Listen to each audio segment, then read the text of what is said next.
Parliament अचानक से बंद कर दिया गया, बताइए। अचानक कोविड हो गया और सुबह में कोविड हुआ और शाम में कोविड समाप्त हो गया। वही लोग जो मास्क लगा करके पार्लियामेंट में आए थे सुबह में, शाम में मास्क लगाना भूल गए। भीड़ में जाते हैं तो मास्क नहीं लगाते हैं। जब रैली में जाते थे, जब डेल्टा वेरिएंट था, दीदी ओ दीदी कर रहे थे बंगाल के चुनाव में जाकर के, डेल्टा वेरिएंट था, तब जो है मास्क नहीं लगा रहे थे। और जब चीफ मिनिस्टर्स के साथ ऑनलाइन मीटिंग हो रही है, जूम कॉल हो रहा है, तब मास्क लगा लिए। लोग को मूर्ख समझते हैं, बेवकूफ समझते हैं।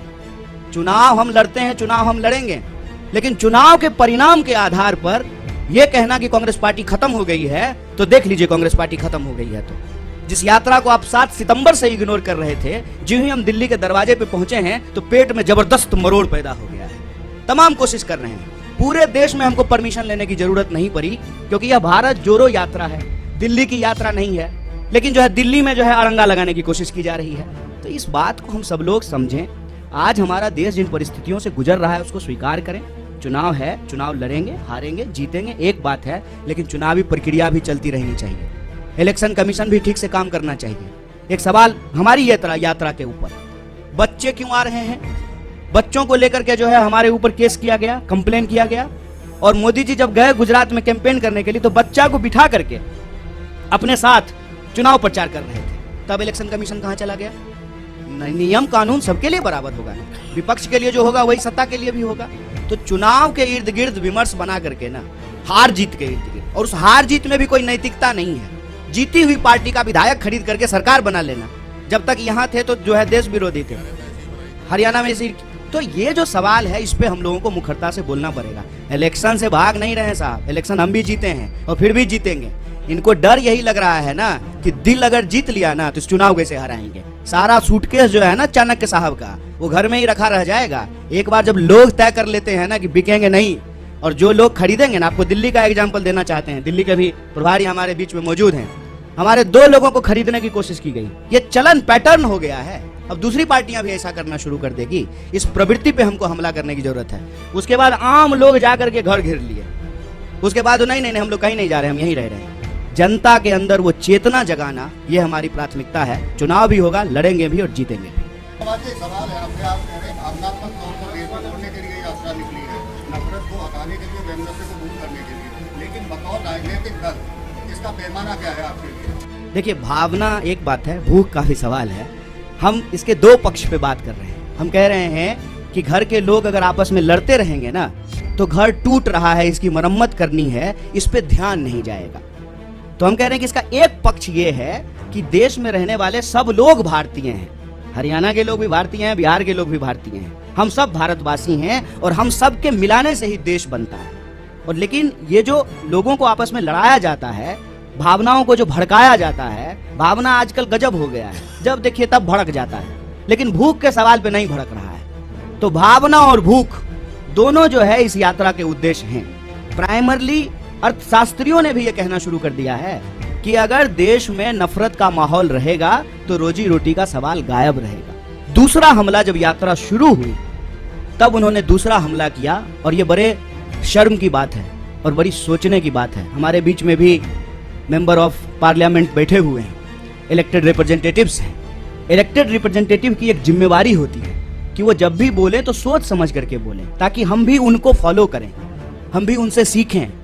और मैं तो कहता हूं कि आज अगर नेताओं की बात पे भरोसा करके कोई स्टूडेंट उसको सच मान ले और परीक्षा में वही लिख दे, तो वो फेल हो जाएगा, क्योंकि वो इतना झूठ बोलते हैं, इतना गलत बोलते हैं।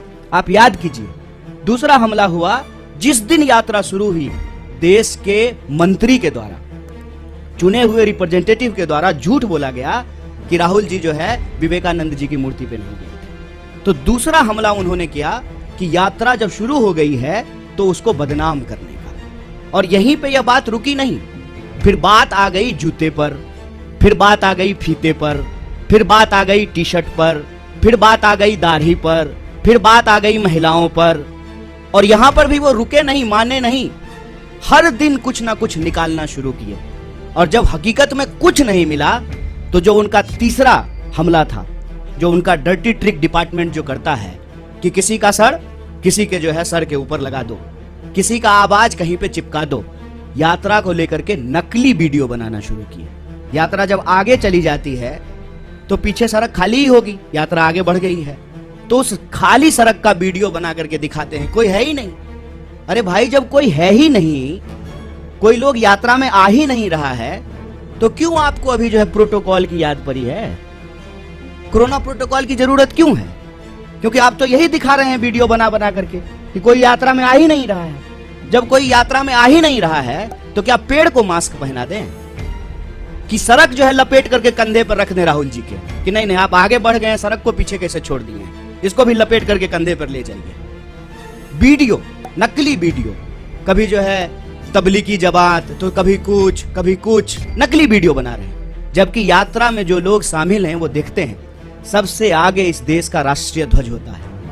और जयराम जी, दिग्विजय सिंह जी, इनसे हम नौजवानों को सीखना चाहिए कि लगातार वो उस झंडे के साथ चलते हैं।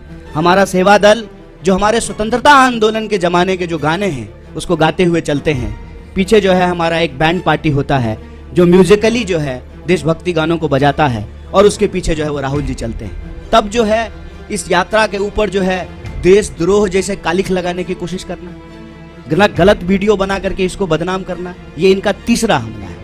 और चौथा हमला आप सब लोगों ने देखा होगा कि राहुल जी गुरुद्वारा जाते हैं तब भाजपा ठीक रहती है, राहुल जी जब चर्च जाते हैं तब भी बीजेपी को कोई दिक्कत नहीं है, राहुल जी जब मजार पे जाएं, मस्जिद पे जाएं तब भी भाजपा को कोई प्रॉब्लम नहीं है। मंदिर में जाते ही ऐसा लगता है जैसे भाजपा वालों को कोई जमाल गोटा खिला दिया हो, अचानक से दस्त होना शुरू हो जाता है।